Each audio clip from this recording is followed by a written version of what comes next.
Her family threw her and her kids out. Days later, she won $200 million. Part 1. They say family is everything, but sometimes the same people you love the most can become the reason you lose everything. For Sarah, life in Lagos was never easy. She was 32, a young widow with 2 children, Chiamaka, 8, and Junior, just 5. Her husband, Emeka, had died suddenly in a car accident along the Lekki-Epe Expressway. That single phone call from the hospital shattered her world. From that day, Sarah's life turned into a daily struggle for survival. She had no savings, no stable job, and the small kiosk she once managed in Surulere was shut down because she couldn't pay rent. At first, she tried to be strong, selling little things like sachet water, groundnuts, and recharge cards.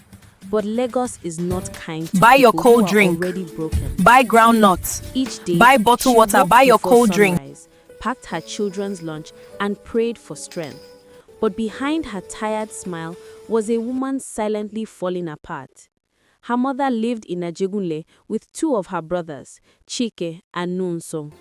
When things became unbearable, Sarah decided to move in with them temporarily.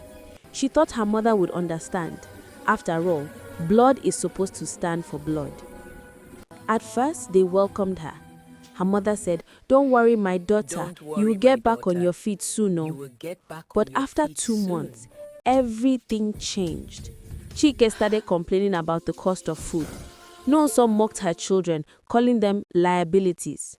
And her mother, the same woman who once held her through sleepless nights, began to see her as a burden.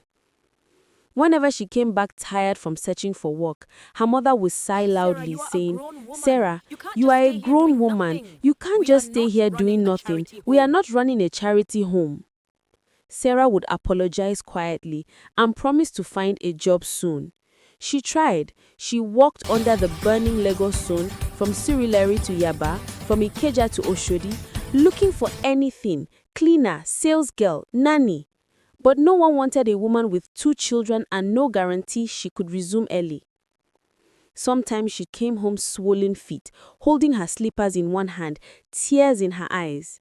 Her children would hug her and say, "Mommy, don't cry. God will help us."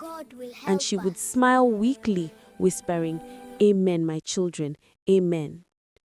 Weeks turned into months. Then one evening, everything exploded. Chike had returned from work angry. The generator had spoiled and NEPA light was gone.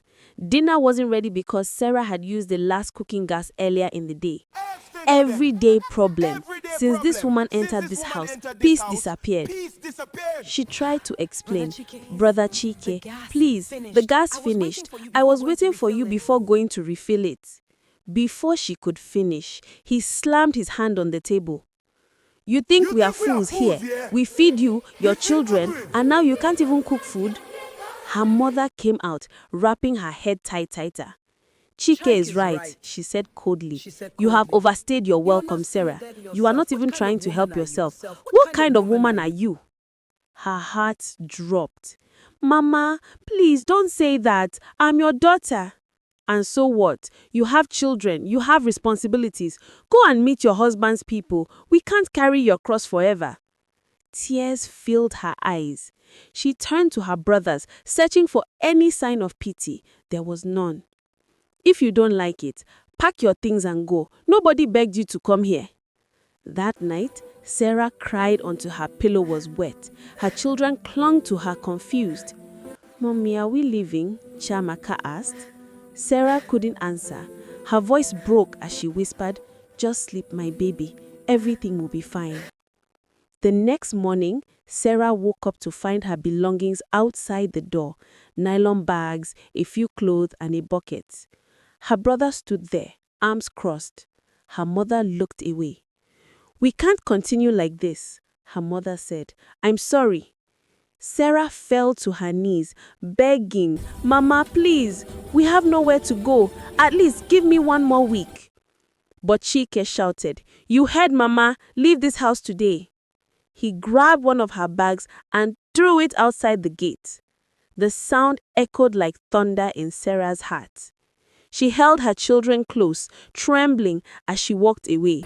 The sun was blazing, but her body felt cold. That night, she sat with her kids at a bus stop near Mile 2, using her wrapper to cover them from mosquitoes. Cars sped by, people passed, not even noticing her tears. Her stomach growled in pain. She hadn't eaten since morning, but she gave the last 500 naira she had to buy bread and sachet water for her children. When they fell asleep on her lap, she looked up at the dark sky and whispered, "God, is this the life you planned for me? Did I do something wrong? Please, if you are still listening, help me. I'm tired."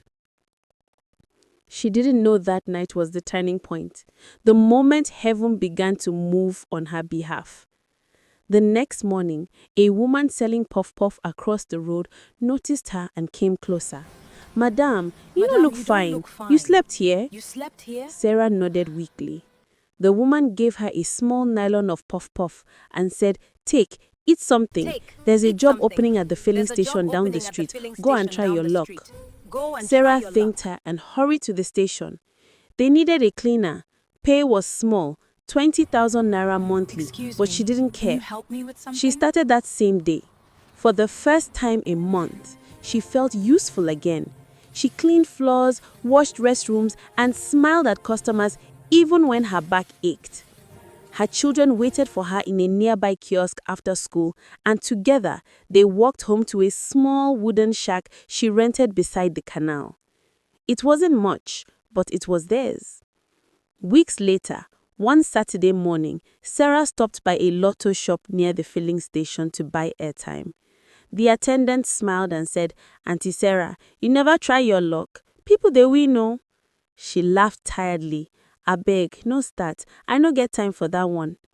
But something inside her whispered, "Just try." She only had 200 naira left after buying foodstuff, but she used 100 naira to play a simple lucky draw. The man printed her ticket and said, "You never know. Your story fit change oh." She smiled faintly, tucked the paper into her purse, and forgot about it. 3 days later, her life changed forever. But that's part 2 of the story. The moment the same woman who once slept under a bus stop became a millionaire, and the same family who threw her out came crawling back. To be continued. Kindly drop a comment if you want me to drop the next part, and please hit the subscribe button.